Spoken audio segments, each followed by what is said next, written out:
What's up everybody, Tom here with another video. In today's video, we'll be discussing everything to do with the stock markets around the world right now. We'll also be taking a look at our technical analysis levels for the S&P 500, NASDAQ, Bitcoin, Tesla, AMC, and others to really dial down into those timeframes and to see the price action and the movements that are occurring. This week's all about Jerome Powell and of course the FOMC. What happens before then? Stay tuned.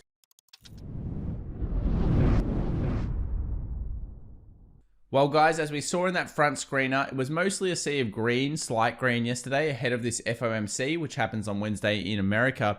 And you can see here that we did have some selling in the morning, followed by a little bit more selling in that first couple of hours, and then it was some strong movement. And in our video on the weekend, we talked about how the market had broken past that long leg doji and was showing strength into this meeting. It looks like that's going to continue to happen, and we may even reach like a 4,000 on the S&P 500 before the meeting occurs on Wednesday. NASDAQ up 1.32%, SPX up 0.8%, and then we actually had the Russell doing the worst for the day, only up 0.54%. That's a little bit of a decline on how well it's usually been doing. In the sectors, the two value sectors were down, that's finance and energy, and we had strong movements out of the technology, consumer, discretionary, and actually the real estate sector. So maybe the real estate sector is starting to heat up a little bit in these markets right now. It's been very weak for some time. Okay, well, let's get started straight away in the technical analysis, and we'll get started with this volatility index, or VIX, and you'll notice straight away it's sitting on the 20. Now, I've been very bullish off buying VIX at the 20 several times before, but this time is a little bit different, and I'll explain why, guys. One of the reasons is we have a series of lower spikes coming into it. So each time it's hit that 20, it's spiked up. This time, some volatility. This time, some extreme volatility. This time, some volatility again. What do we know about markets? We know that March is kind of like a whipsaw-y month that doesn't necessarily do that much. We also know we've got the FOMC press conference, so it makes sense that volatility is coming down to this level ahead of a key bit of news. But April is traditionally a good month in the stock markets. Now, with the series of these lower peaks coming through, I'm not so keen on buying the support straight away. I'd like to see more from the markets, either it hitting a key resistance or there being a trend line like we've seen before. And we'll go through that later throughout the video. But yeah, the VIX is hitting the 20. I'm not so excited about it like I was before. We'll have to wait and see for more information. Let's go to the dollar index here, and it hit the level we thought it would on the stream yesterday. 91, 95, 96 area was reached. It then found resistance straight away. We talked about how a breach and a close above this level would expose 92.5, 93, and that continuation of the bull run.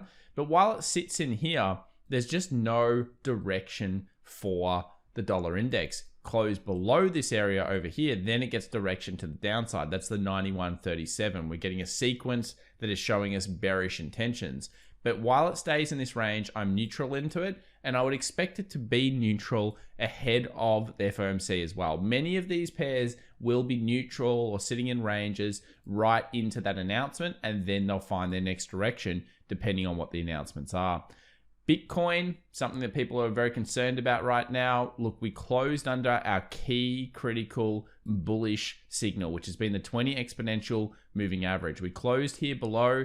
That signaled further selling. We saw selling into the 50. The 50 is currently holding up, but you did see just a close recently, and it's starting to look like Bitcoin wants to turn around and potentially move down to the 52,000. That's where you've got this massive level of previous resistances that should act as some heavy supports, and a 200 simple moving average. So Bitcoin, it's consolidating. Let's go down to the 1 hour. You'll notice it is consolidating, but I'm not bullish or bearish on it at this level from a TA perspective. Now that we've got more structure here, possibly it closes above here, you can start to think about 60,000 again.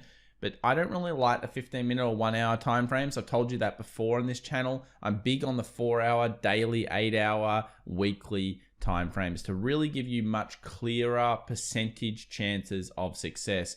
I could see Bitcoin to 52. I could also see it to 60. I'm considering it fairly neutral while it holds in this range. And the longer it holds in this range, when eventually it does break out, you'll know that that is a good signal. So we'll watch this throughout the stream tonight. And if you're interested, come and join us for our live pre-market streams for the US market, where we cover cryptocurrencies, stocks, and everything else around the markets right now.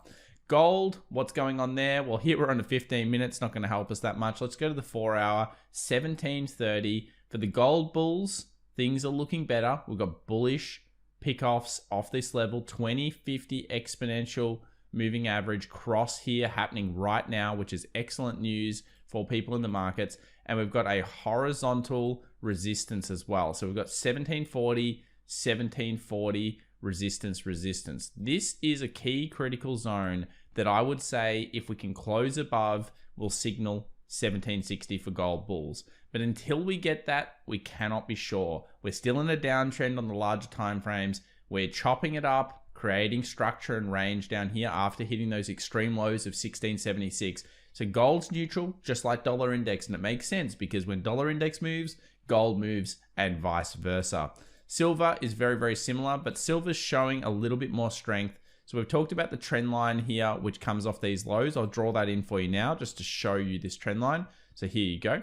There's the trend line and where it's broken through. I'm really more looking at this previous peak being this 26,441 now, and these 20-50 exponential moving averages on the daily. See how they're acting to really create resistance for this market. Neutral again on silver, tough trading ahead of the announcement. I expect it to get all better after the announcement again on Wednesday. Let's now go over to GME and AMC. What's going on there? Well, AMC hit the 14, guys. So we said every $2 was going to be really the structure points. Yesterday we opened strong. The 30 minutes set the tone. The first 30 minutes were very strong. Bullish pressure came through. 14 was reached, and then we just basically held that area. So we've been pretty correct here on the levels for AMC and GME throughout this bull run.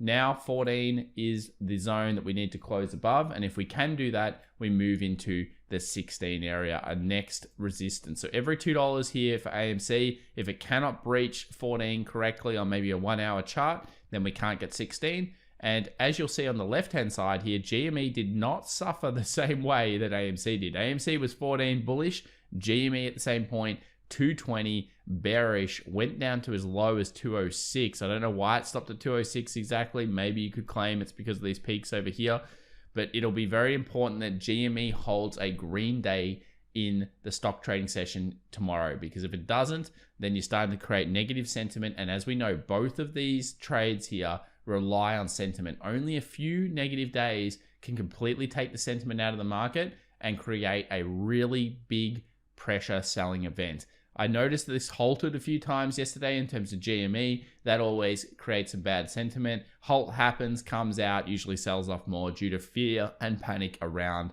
those halts. A lot of people still don't understand that the market will halt once it moves a certain percentage throughout that session. So GME and AMC, interesting, not actually following each other right now. AMC strong, GME weak. Let's take a look at Tesla. So for Tesla bulls, great news. We closed above 700, guys. We got a 707. We predicted that this could be certainly something that would happen yesterday. Everything was looking good. We got above 707. Where is the next target? 720 is going to be a resistance area. I'll show you why. Previous resistance over here, resistance recently, and a 50 exponential moving average. We close above that. It is good times for the bulls. I don't really see much things on the left-hand side stopping Tesla then from moving up and trying to approach that 800 level. Now, that'll be good for neo traders. That'll be good for really any EV car manufacturer traders. But yeah, 720 is the next target here. Watch the NASDAQ technicals, which we'll talk about in a few moments, and you'll notice that there's a lot of synergies there. But 700 close above is bullish, and things are looking good on Tesla. After the market, I didn't check the price, but I'm sure it was basically sitting around flat, I think, based on what I saw. S&P 500, strong day, 39.68, new all-time highs. So we're witnessing history right here, guys. History has been witnessed, 39.68. Our trend line remains intact. So if that was to move up right now, let's say it went through straight direct after the FOMC, we'd actually be hitting a 4,050. Now, I'm thinking that we could reach around 4,000 before the announcement. The bullish pressure continues here. The further and the faster we move away from this 20 exponential moving average on things like the 4-hour, etc., the more we open ourselves up for a little bit of a correction or a little bit of a move back into that. So like a dip that moves into it. But 4,000 looks to be in the sights.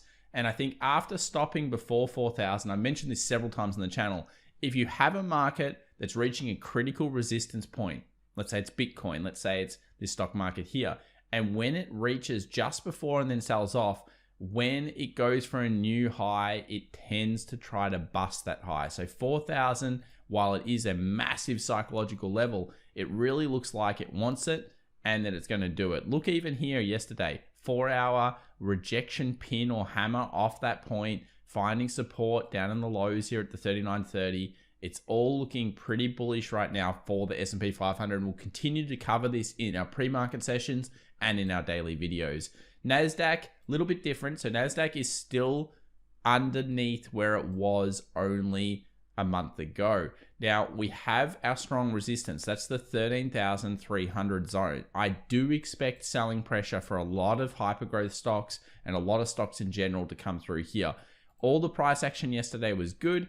You'll notice here, lots of bullish 4 hours came through, and those two came through the session. Now, once we snap this little top off on the smaller time frame, we move towards the 13,300. But more importantly, where did the daily close yesterday, guys? It closed above 13,000, above these two moving averages, the 20 and the 50. So NASDAQ's looking bullish. It's going towards that 13.3. If it goes to the 13.3, what happens to the S&P 500? It probably gravitates towards the 4,000. All eyes will be on Jerome this week. We'll be covering, of course, the markets for you as always. So make sure you subscribe. Make sure you give a like to this video if you enjoy it. And I look forward to seeing each and every one of you at the pre-market streams. Bye for now, guys. Good luck today.